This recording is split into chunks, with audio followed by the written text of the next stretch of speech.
الحمد لله الذي وصانا بالصالحات وترك المنكرات لينقذنا بها من عذاب أليم. القائل في كتابه العزيز بعد أعوذ بالله من الشيطان الرجيم: فمن كان يرجو لقاء ربه فليعمل عملا صالحا ولا يشرك بعبادة ربه أحدا. وأشهد أن لا إله إلا الله وحده لا شريك له الملك الغفار، وأشهد أن سيدنا محمدا عبده ورسوله مصباح الظلام. اللهم صل وسلم وبارك عليه وعلى آله وصحبه وكل من اقتدى بأثره وعمل بسنته إلى يوم المعاد. أما بعد، أيها الإخوة المسلمون، أوصيكم عباد الله ونفسي أولا بتقوى الله وطاعته، واعلموا علم اليقين أن الفوز والنجاة للمتقين، فنسأل الله أن يجعلنا من المتقين. Watukufu wa Islam, sinabudi kukuhusieni kama ilivyowajibu kuhusia nafsi yangu juu ya swali zima la kumcha Allah subhanahu wa ta'ala. Ahibati fillah, إن موضوع خطبتنا اليوم في هذه الدقائق إن شاء الله الرجاء والخوف. Watukufu wa Islam, hakika maudhui kamili ya khutba yetu ya leo hii insha Allah itabeba maudhui inayosema arrajau wal khawf, matarajio pamoja na hofu. Moja katika miongoni mwa maudhui muhimu kabisa katika jamii ya Waislamu, hasa kwa yule ambaye anatarajia mazuri mbele ya Allah subhanahu wa ta'ala, na bila shaka sote tunatarajia hilo, ni kuweza kuwa na kitu kimoja kikubwa sana, ima viwili: arrajau wal khawf, matarajio na hofu kwa Allah subhanahu wa ta'ala. Kwa maana yote tunayoyafanya katika ya kheri, tunatakiwa tuwe na matarajio kwa Allah subhanahu wa ta'ala kuwa atatukubalia, pamoja na kuzingatia misingi ya sheria, lakini pamoja tuwe na kitu kinaitwa al-khawfu, hofu. Jua haya tunayoyafanya, je, hivi kweli Allah atatukubalia? Ina maana tusichukulie 100% tukajifanya kwamba tunayofanya katika mema hatuna shaka ya aina yoyote, ni watu tuliofaulu. Kitu hiki hakitakiwi kwa Muislamu. Pamoja na kwamba unafanya amali mbalimbali, lakini uwe na matarajio kwamba kwa ninapofanya kwa kadri nilivyojitahidi Allah atanikubali.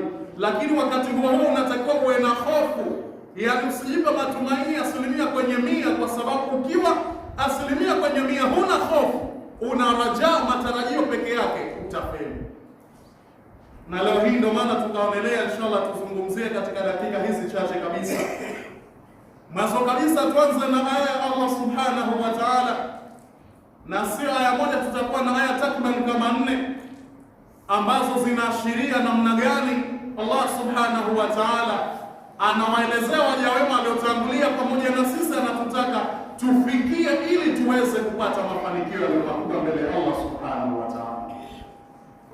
Ahibati fillah, Allah subhanahu wa ta'ala anazungumza katika aya nambari 110 ya suratul Kahfi: faman kana yarju liqaa rabbih, basi yule ambaye anatarajia kukutana na Mola wake.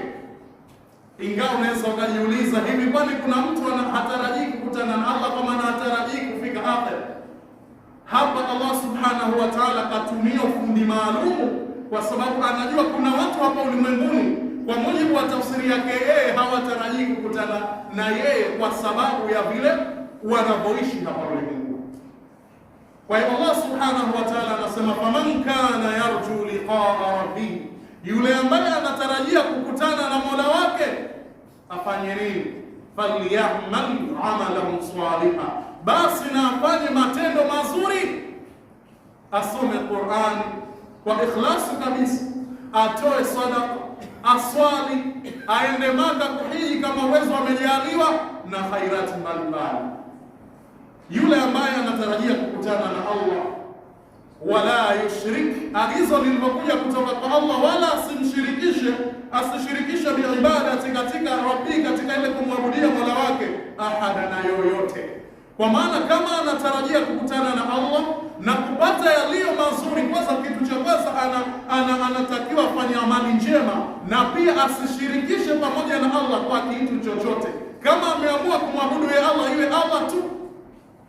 Ina maana isiwe anasali lakini ana mambo yake pembeni mwenyewe anayoamini, anayoyaabudia, anayoyafukizia pengine kila mwaka au kila kipindi fulani. Ama huyo itakuwa kwa mujibu wa aya hajakuwa, yani manake huyu hatarajii kukutana na Allah subhanahu wa ta'ala. Ina maana hapa Allah subhanahu wa ta'ala kwanza anatujenga kitu hofu, kwanza matarajio ya kukutana na yeye, na kwa sababu amali zetu tunazozifanya kwamba tuwe na matarajio, matumaini kuwa atazikubali, lakini tuwe na hofu pia wakati ule kwamba kweli Allah atazikubali, kwa sababu tunapokuwa na hofu tutaona faida yake, tutazidi kufanya amali mbalimbali tena zenye viwango vya kisheria vinavyotakikana. Lakini ikiwa hatuna hofu, basi tutajiona kama tumefanikiwa, na ndo pale ambapo utamkuta Muislamu huyu anaswali, lakini ndo kama nilivyosema, lakini yeye ni wa kwanza kumshirikisha Allah subhanahu wa ta'ala, kwa sababu kashindwa kuelewa kwamba kwa kitu ya hofu mbele ya Allah subhanahu wa ta'ala. Ahibati fillah, aya nyingine ambayo Allah subhanahu wa ta'ala anaeleza swali la arraja wal khawf, tuwe na matumaini lakini na hofu juu ya tunayoyafanya, kwa maana juu ya amali zetu, kuwa kwamba Allah atazikubali, lakini tuwe na matumaini kwa sababu kwa vile tumemuomba na tunafanya kwa mujibu wa vigezo vya sheria atatukubali. Kimoja katika hivi havitakiwi kupotea. Kikipotea kimoja tu, wewe unafeli. Aya nyingine Allah subhanahu wa ta'ala anasema, ambayo inapatikana sura Zumar aya nambari 9. Allah anasema, amman huwa qanitun ana al-layli sajidan wa qa'ima, ama yule ambaye ni mwenye kumwabudia Allah subhanahu wa ta'ala nyakati za usiku, hali ya kuwa akiwa na sujudu kwa swalatu mbalimbali za usiku, tahajjudi, pengine witri, wa qa'ima, na amesimama kabisa katika sala yake, lakini yahdharu al-akhirata, akawa anaiogopa akhira, kwa maana ile siku ya mwisho, wa yarju rahmata rabbih, na anatarajia rehema za Mola wake. Kwa maana Allah subhanahu wa ta'ala anaonesha siri ya mafanikio, mtu kuwa na matarajio mbele ya Allah subhanahu wa ta'ala juu amali mbalimbali, lakini kuwa na hofu, kuwa na tahadhari. Hivi kweli pamoja na mimi naamka usiku, mashallah, na swala qiyamul layl, pengine salatu tahajjud angalau raka 2, swala ambayo sisi wengi tumeipuuza. Qiyamul layl wengine tumeiacha tangu tulipotoka Ramadhani. Mtu awezekana mpaka witri leo hii hajaipata, na iliondoka ni tarawehe tu, lakini swali la witri na qiyamul layl kwa maana jumla ya tahajjud basi ipo, lakini tumeipuuza. Swala ambayo Mtume sallallahu alaihi wasallam anatuambia katika usiku kuna saa hilo haliwafiki mja asipokuwa akiliwafiki, akimwomba Allah jambo lolote la dunia na la akhera. Na sisi tumelala, tuna mashida yetu kibao kulao kabisa. Au pia katika hadithi nyingine Allah hushuka mpaka kwenye wingu wa dunia, anauliza ikifika thuluthil layl, thuluthil akhir min al-layl, thuluthi ya mwisho wa usiku, muda saa 9 kupende na nusu kuelekea, kuna ofa maalum. Allah anauliza, man yad'uni fa astajiba lahu, nani ananiomba nimuitikie?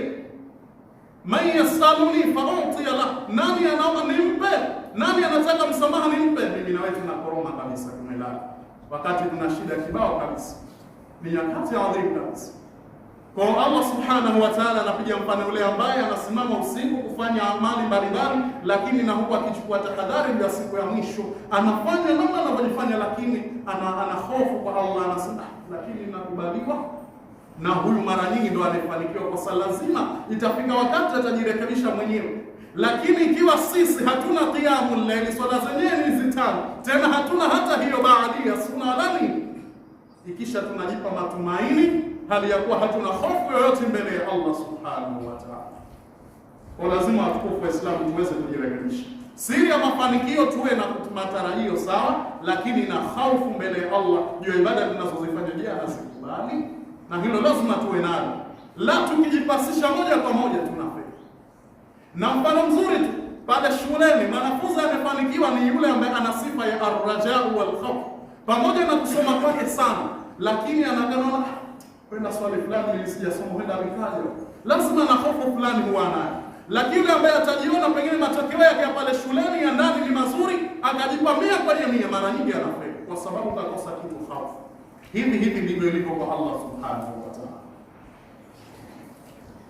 Ahibati fillah, aya nyingine Allah subhanahu wa ta'ala anasema innal ladhina la yarjuna liqa'ana, ambayo ni aya 7 mpaka 8 surati Yunus. Wale ambao hawatarajii kukutana na sisi. Na kwa nini Allah anatumia lugha hii? Wewe ukiwa unaishi hapa ulimwenguni hutaki ibada yoyote, tafsiri yake wewe hutarajii kukutana na Allah, kwa sababu huna istidadi, maandalizi. Kama wanafunzi ambaye hatusemi wale ambao hawatarajii kufanya mitihani, maana yake hana maandalizi yoyote. Wenzako wanaenda tuition na wanajiongezea maarifa, yuko uwanja wa mpira au yuko amepata ngoma au amekaa sehemu. Sasa huyu huitwa hana matarajio kwa sababu hana maandalizi. Maana yake kwa innal ladhina la yarjuna liqa'ana, hakika wale ambao hawatarajii kukutana na sisi, kwa sababu hakuna kitu kinachoonyesha kwamba kweli wanatarajia kwamba watakutana na sisi. Allah anasema warau bil hayati dunya, wakaridhika kabisa na maisha ya dunia.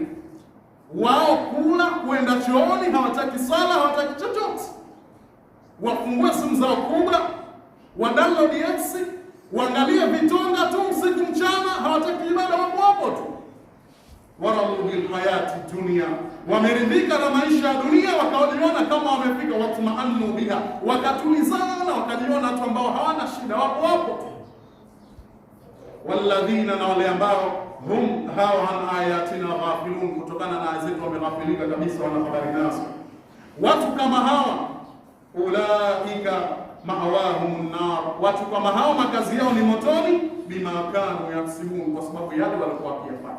Kwa nini? Kwa sababu hawana matarajio wala hawana hofu mbele ya Allah subhanahu wa ta'ala. Wapo kama yani ibada sasa hawaitaki. Toa wale ambao tunafanya zile ibada, lakini kuna wenzetu ambao hata hiyo ibada hata ya sala hawana, wapo tu. Kwa Allah subhanahu wa ta'ala kwa maana nyingine anatuashiria kwamba lazima tuishi kwenye ulimwengu tukielewa kwamba tutaondoka. Kwa hiyo namna tunapofanya mali zetu mbalimbali za kutoa sadaka, za kuswali, za kufunga, za kuhiji, lakini tuwe na hofu mbele ya Allah subhanahu wa ta'ala, kuwa je, kweli anayakubali matendo yetu? Lazima hapo, hiyo ndio siri ya mafanikio. Ahibati fillah, aya mwisho kwa pande huu, wa amma man khafa maqama rabbih wa nahaa an-nafsa 'anil hawa, aya ambayo ni mashuhuri ya suratul Nazi'at. Allah subhanahu wa ta'ala anasema, wa amma man khafa, ama yule ambaye anaogopea maqama rabbih, kusimamishwa mbele ya Mola wake siku hiyo, wa nahaa an-nafsa 'anil hawa, akaikataza nafsi yake hapa ulimwenguni kutokana na mambo ya matamanio mbalimbali, kwamba hawi mtumwa wa nafsi yake, inapomwambia fanya hivi anafanya, japo baba yani kaogopa, kwa maana kwanza kajua kwamba kuna siku mimi nitasimamishwa mbele ya Allah na lazima nitahojiwa kwa kila ninachokifanya. Nitahojiwa kwa nini nimemdhulumu mwenzangu, nikauza ardhi peke yangu, pengine ndani ya familia tuko wengi, pesa nikazila mimi, nikauza ardhi ambayo sio yangu, nikachukua maeneo ya watu nikauza, na ikawa ninatamba ninaribu. Mimi ndio yule ambaye yani mwenyewe anaogopa kwamba mimi nikimfanyia huyo, yani nikimfanyia, ikiwa mfano nitamzikia mchana makaburini, ukamdhuru, ukampa madhara, nikajiona kama nimeshafanya, itakuwaje siku hiyo nishafanya ile mbele ya Allah ananiona? Hii ani nzito kabisa. Baadhi ya maulama wanaeleza, baadhi ya maswahaba walikuwa wanaisoma aya hii walionekana wanalia kama masaa 2 mpaka 3. Wa amma man khafa maqama rabbih, ama yule ambaye anaogopa kusimamishwa mbele ya Mola wake, mbele ya hakimu kuliko mahakimu wote, na hakuna rushwa siku, na hakuna atakayethubutu kuongea isipokuwa yule atakayepewa idhini na Allah, kama inavyoelezwa katika sura An-Naba. La yatakallamuna, Allah anatuambia illa man adhina lahu ar-rahman, isipokuwa yule ambaye atampa idhini ya kuongea. Watu wote kimya. Sasa itakuwaje wewe umeshafanya mambo ambayo yanamkasirisha Allah, wewe unasimamishwa mbele ya Allah kwa wewe ni mmoja katika wao? Wewe kwa ni mmoja katika wale ambao walikuwa hawaishi vizuri na majirani wao. Kutwa usiku anawatimba mwenzake kapumzika, sharudi pengine baharini, yeye anampelekea makomba, anamtesa, hana nafasi ya kupumzika. Itakuwaje hizi? Lazima tuyafikirie haya, kwa sababu leo tuko, lakini wakati wote tunaiaga dunia. Wa amma man khafa maqama rabbihi wa naha nafsa 'anil hawa, na akaikataza nafsi yake kutokana na matamanio, fa innal jannata hiya al-ma'wa, hakika pepo ndiyo makazi yake mtu kama huyo. Kaichunga nafsi yake vizuri, kamwogopa Allah subhanahu wa ta'ala, na aliyofanya kwa ajili ya Allah, akajitahidi namna kujitahidi, asimkere Allah, asifanye mambo yanayomuudhi Allah, basi huyu pepo ndiyo mashuko yake, na tunamwomba Allah atujalie katika hapo.